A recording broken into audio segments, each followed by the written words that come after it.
Bonjour les Vierges, bienvenue pour cette guidance du mois de juillet 2021. Au centre, on va aller voir vos énergies. À gauche, on va aller voir ce que vous devez laisser passer. À droite, ce vers quoi aller. Au-dessus, l'énergie sur le plan professionnel. En dessous, sentimental. Puis, l'oracle des rebelles sacrés va nous donner une information supplémentaire, un petit bonus qu'on va tirer en fin de tirage. Voilà pour l'introduction, c'est parti. Alors, j'ai le roi de Pentacle, le 4 de Pentacle, la reine de bâton. Donc, j'ai un roi, une reine et j'ai le 4 de Pentacle.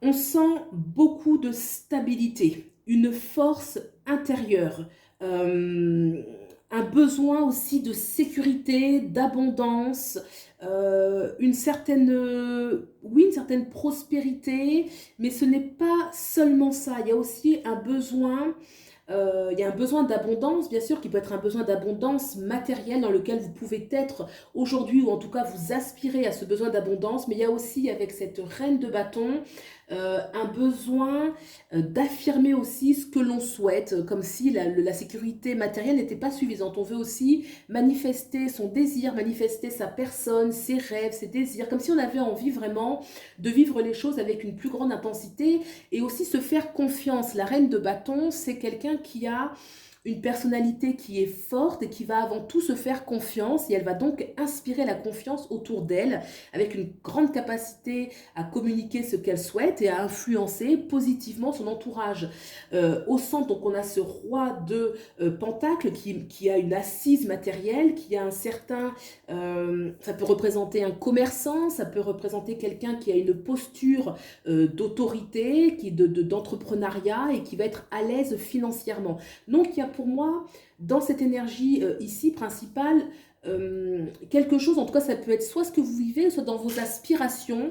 On aspire à beaucoup de stabilité et à incarner vraiment ce que l'on souhaite. On n'a pas seulement envie d'une sécurité matérielle, il y a aussi un besoin, une certaine exigence, hein, une certaine exigence. On va regarder tout de suite ce qu'il faut laisser passer. On a eu deux cartes. J'ai le 8 de Pentacle et la 21, arcane le monde, arcane majeur, hein, le monde. Alors, dans ce qu'il faut laisser passer, je pense les vierges, avec ce 8 de bâton, ces cartes, oui, alors pour moi, c'est comme si il y avait eu un travail très minutieux, on avait beaucoup travaillé, on avait fait preuve de persévérance. Le 8 de Pentacle, c'est vraiment, on travaille dur avec minutie, on se concentre vraiment sur les détails, on est persévérant, méticuleux.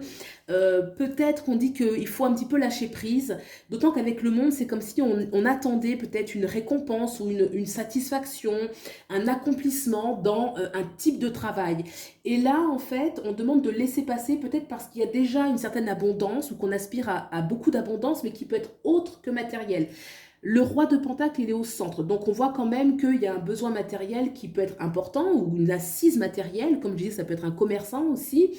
Ou une aspiration en tout cas à être commerçant, mais pour autant peut-être que vous devez laisser passer l'énergie où on est trop dans le détail parce qu'on attend une récompense. Là il y a quelque chose de plus, de se faire plus confiance, d'être plus dans une assise, une certaine stabilité et de laisser un travail qui peut être trop prenant au niveau énergétique, au niveau de l'énergie, au niveau de... c'est à vous de voir un petit peu comment ça fait résonance pour vous, mais là une invitation à laisser de côté ce travail trop méticuleux, peut-être qu'il n'aboutira pas à ce que vous souhaitez. On va regarder tout de suite ce vers quoi aller pour le coup. Et on a, oui, le chariot, arcane majeur, très importante. Le chariot indique qu'il faut aller vers quelque chose de nouveau. Aller vers quelque chose de nouveau, vous en avez la capacité, puisque là on voit clairement des positions, des arcanes qui sont fortes, hein, le roi, la reine, une certaine maturité, une certaine assise, un ancrage. Et le chariot, ça va être, on prend une nouvelle direction. Je pense qu'il y a des changements, oui, des changements de vie, hein. Ça peut être des changements sur le plan professionnel, sur le plan social, dans le plan du lieu de vie, sur le domaine sentimental. En tout cas, laissez tomber quelque chose qui vous a demandé beaucoup de travail, beaucoup de rigueur, parce que vous attendiez un résultat, un accomplissement. Donc, c'est comme s'il fallait laisser une ancienne étape de votre vie. Peut-être que vous n'avez pas été jusqu'au bout de ce que vous souhaitez, parce qu'il y a quelque chose d'autre où vous devez aller. Le chariot indique une nouvelle étape. On va faire preuve voilà, on va prendre un nouveau chemin. On va faire preuve de persévérance. Il y aura aussi du travail à faire avec le chariot. Mais en tout cas, c'est quelque chose de nouveau. C'est quelque chose de nouveau avec l'ancien, clairement. On va regarder maintenant sur le plan professionnel et voilà, qu'est-ce que ça nous dit? Alors, j'ai ce cavalier de coupe. C'est pas le cavalier, c'est le valet de coupe. Alors, pour moi, sur le plan professionnel, il y a quelque chose où vous devez... Une énergie où vous devez exprimer votre créativité, vous devez aussi exprimer vos émotions, un besoin d'être utile, vraiment on a besoin de sentir qu'on est utile dans ce qu'on fait, qu'on aime ce que l'on fait, qu'on fait du bien aux autres. Donc il y a peut-être aussi des remises en question profondes, ou déjà des étapes qui ont été franchies sur envisager son travail soit actuel, où on va changer de façon de faire, ou alors un nouveau travail dans lequel on va clairement être plus épanoui. Hein.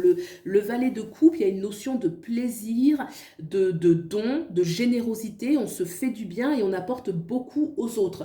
Ça peut être aussi des personnes qui viennent des rencontres que vous faites sur le plan professionnel, des opportunités de rencontres, d'échanges intéressants. On va regarder maintenant sur le domaine sentimental. Et là, on a la 16. Et oui, la 16, c'est la tour. La 16, sur le plan sentimental, indique qu'il peut y avoir des grands bouleversements.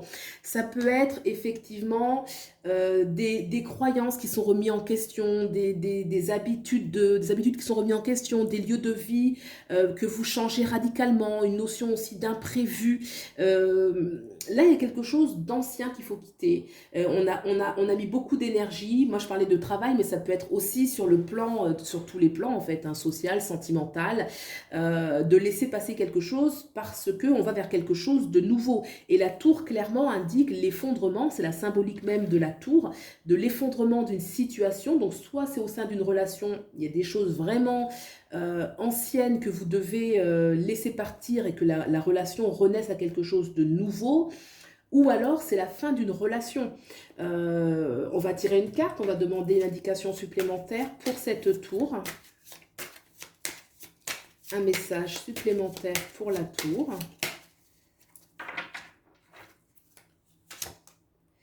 Et on a ce chevalier de Pentacle. Le chevalier de Pentacle indique qu'il y a effectivement l'effondrement de quelque chose, mais parce qu'on a envie de construire quelque chose de nouveau.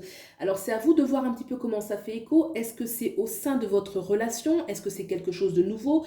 On a quand même ce chariot qui prend beaucoup, qui prend une nouvelle direction. On a ce chevalier de Pentacle qui prend lui aussi une nouvelle direction. On est sur des chevaux, ça galope, ça va loin, ça trottine. Hein. Donc il y a vraiment une énergie de mouvement, mais pour autant il y a quelque chose qui s'effondre. Voilà, on va regarder maintenant la justice en dos de deck, là. Donc voilà, quelque chose plus de rigueur, quelque chose qu'il faut réajuster. Et je vais regarder maintenant l'oracle. Qu'est-ce que vient nous dire l'oracle? Est-ce que c'est un éclairage supplémentaire ou est-ce que c'est une information? On va voir ça tout de suite. Général. À contre-courant. À contre-courant, chiffre 4. Chiffre 4 amène déjà de la stabilité. Écoutez, pour moi, à contre-courant, chiffre 4, je dirais qu'il y aura effectivement un changement de direction. Que peut-être vous alliez dans le sens du courant et que désormais, il y a quelque chose de totalement différent qui va se produire pour vous, où vous allez emprunter le chemin qui n'était pas votre chemin habituel. Mais pour autant, on voit à l'arrière de la carte, je ne sais pas si vous voyez, on voit comme des sortes d'oiseaux qui volent, moi qui me fait penser à l'envol, un petit peu l'envol des oiseaux qui nous parle de liberté. Donc, il y a des changements pour vous qui peuvent être un petit peu difficiles. Il peut y avoir des désillusions. La tour, ça parlait de désillusion, d'effondrement. Ce 8, tout l'investissement qu'on a mis avec la 21, la reconnaissance, l'accomplissement qu'on doit mettre de côté. Mais on va vers quelque chose de plus grand. quelque chose de plus noble, quelque chose qui va nourrir justement cette reine des bâtons qui a confiance en elle, qui a envie d'envisager son avenir différemment, ce roi de Pentacle qui a quand même une certaine assise. Je parlais d'assise matérielle, oui, mais ça peut être aussi une assise au niveau de sa sécurité, qu'on sent quand même qu'on est prêt pour certains changements, qu'on porte en soi une certaine force, qu'on a en soi une certaine force d'attirer l'abondance, hein, et on a encore ce chiffre 4 qui nous parle que malgré que les choses bougent, il y a quelque chose d'ancré qui est là pour vous, déjà aujourd'hui et aussi à venir. Voilà ce que je peux vous dire, les vierges. Je vous souhaite bien évidemment le meilleur, que tout se passe au mieux pour vous et je vous dis à bientôt. Au revoir.